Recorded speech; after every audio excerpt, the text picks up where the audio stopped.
코로나 바이러스 확산으로 지역에서도 개학을 맞은 학교마다 비상이 걸렸습니다. 교육당국은 최근 중국을 다녀온 모든 학생과 교직원에 대해 내일부터 학교에 나오지 못하도록 했습니다. 한수원이 월성원전 인근 마을에 지급한 상생협력 지원금 집행을 두고 주민들 간 갈등이 끊이지 않고 있습니다. 원전 사업비 집행을 책임질 마을 이장 임명을 둘러싸고도 논란이 커지고 있습니다. 바다를 끼고 있는 읍면장들만 참석하는 이색적인 회의가 포항에서 열렸는데 현장에 생생한 목소리가 나왔습니다. 여러분 안녕하십니까? 포항 MBC 뉴스입니다. 방학을 마치고 많은 학교들이 개학하면서 신종 코로나 바이러스 감염증 확산 방지에 비상이 걸렸습니다. 교사와 학생들은 마스크를 끼고 수업을 했고 도교육청은 내일부터 최근에 중국을 다녀온 모든 학생과 교직원을 학교에 나오지 못하도록 했습니다. 보도에 김철승 기자입니다. 개학 첫날 학생들은 마스크를 끼고 등하교를 했습니다. 교실 풍경도 평소와 달랐습니다. 수업을 하는 선생님도 듣는 학생들도 모두 마스크를 착용했습니다. 선생님은 평소보다 목소리를 높여야 했고 학생들은 답답함을 견뎌야 했습니다. 처음엔 답답했는데 쓰다 보니까 괜찮아지기도 하고 건강을 위해서라면 마스크를 쓰는 게 건강에도 좋고. 학교 측은 교실 뒤에 마스크와 함께 손 소독제를 준비해 학생들이 수시로 이용할 수 있도록 했습니다.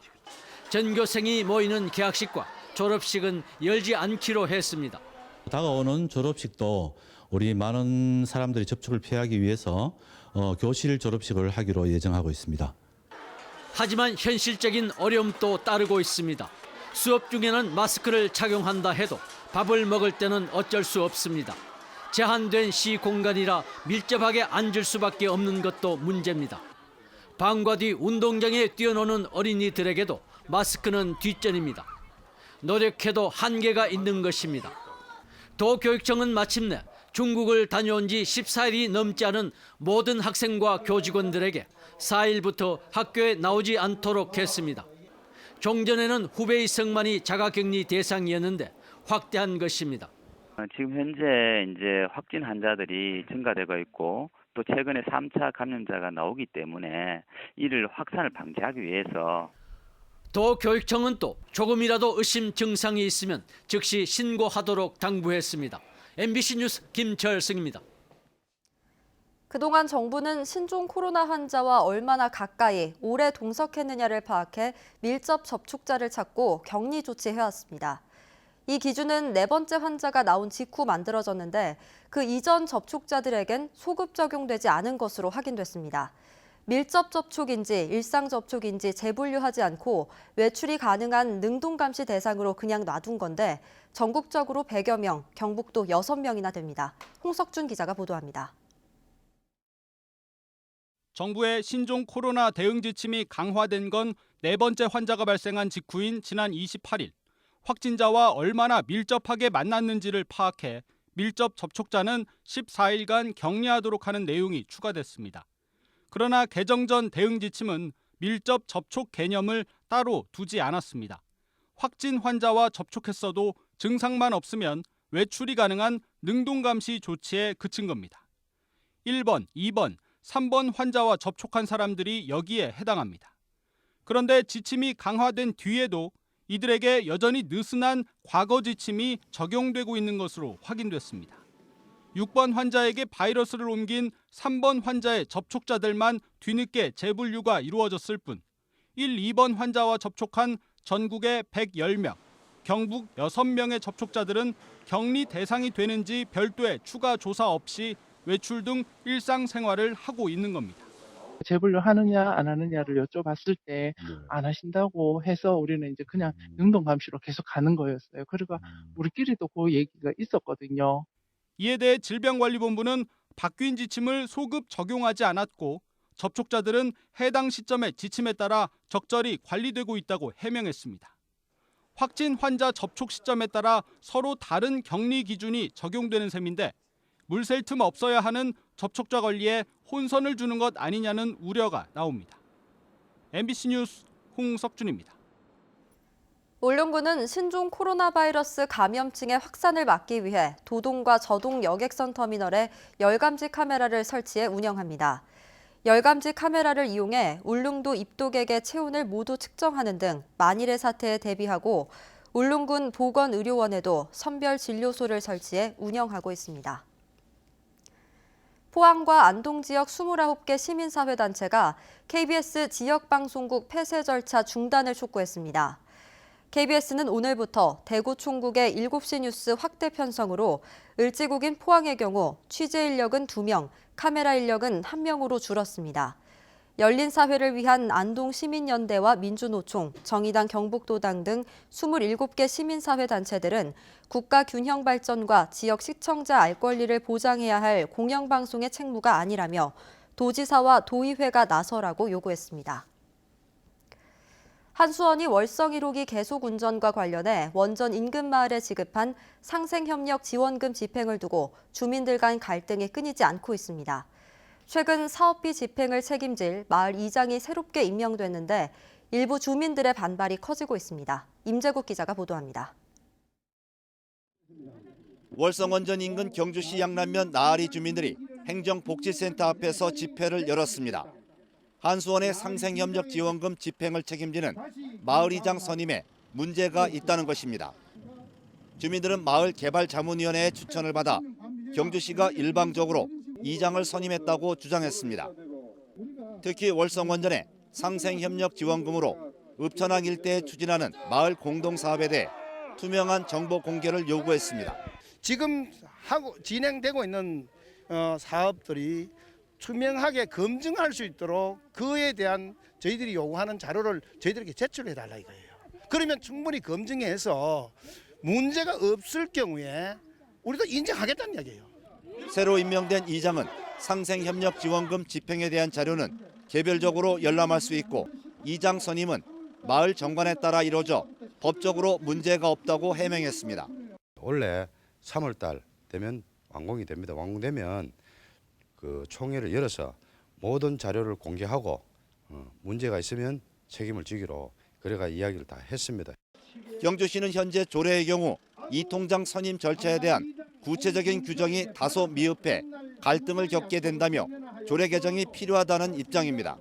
민주주의 사회에서 선거가 꽃이라는데 마을에서도 최소한의 선거를 거쳐가지고 마을에서 선임된 이장이 되어야 될 것이다. 요건 우리 시에서 규정을 조례를 고쳐줘야 될 걸로 좀 이렇게 봅니다. 한편 한수원이 지난 2015년 월성 1호기 계속 운전과 관련해 지급한 상생협력 지원금은 1,310억 원이며 이 중 40%는 경주시에 나머지 60%는 원전 인근의 간포, 양남, 양북 3개 읍면 마을별로 지급했습니다. MBC 뉴스 임재욱입니다. 보수 정치권은 대구 경북을 늘 보수의 중심, 심장이라고 추켜 세우지만 선거 때면 인적 쇄신의 핵심 지역으로 꼽힙니다. 그만큼 지역 의원들은 선거 때만 되면 공천에서 탈락하는 건 아닌지 자불안석인데요. 쉽게 지지를 받으면서도 불안해지는 이 초라한 상황에 왜 놓이게 되는 걸까요? 조재한 기자가 보도합니다. 자유한국당은 이번 주부터 공천 컷오프 여론조사를 합니다. 전체 현역 의원의 3분의 1을 물갈이한다는 게 기본 구상인데 대구 경북은 물갈이 폭이 더 클 것으로 보고 있습니다. 컷오프, 물갈이 기준이 될 현역 의원 지지율도 지역에 따라 다르게 적용될 전망입니다. 대구 경북 의원들은 누구도 공천을 장담할 수 없는 상황이 됐습니다. 현역 의원으로서는 불출마 압박이 계속되자 무소속 출마 가능성도 내비치는 등 반발은 점점 커지고 있습니다. 우리는 여기 당 지지율 59 내지 55% 나오잖아요. 우리 같은 데 예비고 많이 나온 데는 현역이 30 넘기 힘들지. 서대권 같은 데는 우리 당 지지율이 20%도 안 되는 데도 있거든, 그죠? 절대적 지지를 받으면서도 선거 때마다 TK 정치권이 늘 쇄신의 대상으로 도마 위에 오르는 이유는 뭘까? 공천이 곧 당선이 되다 보니 스스로 정치력을 키우기보다 당내 계파 같은 정치적 이해관계에 치중하는 경향을 보이기 때문이라는 겁니다. 그러면서 과거 남북권 신공항이나 취수원 문제 같은 지역 현안을 주도하며 해결할 정치적 리더십은 점점 사라지고 있다는 겁니다. 지역 문제를 중앙정치 내에서 관철을 시킬 수 있는 그 능력이 필요한데 3선, 4선 의원은 많아도 그 지역의 문제를 주도할 수 있는 능력 있는 그런 역량 있는 정치인들이 막상 그 떠오르지 않는 게 또 한계가 되고 있는 거예요.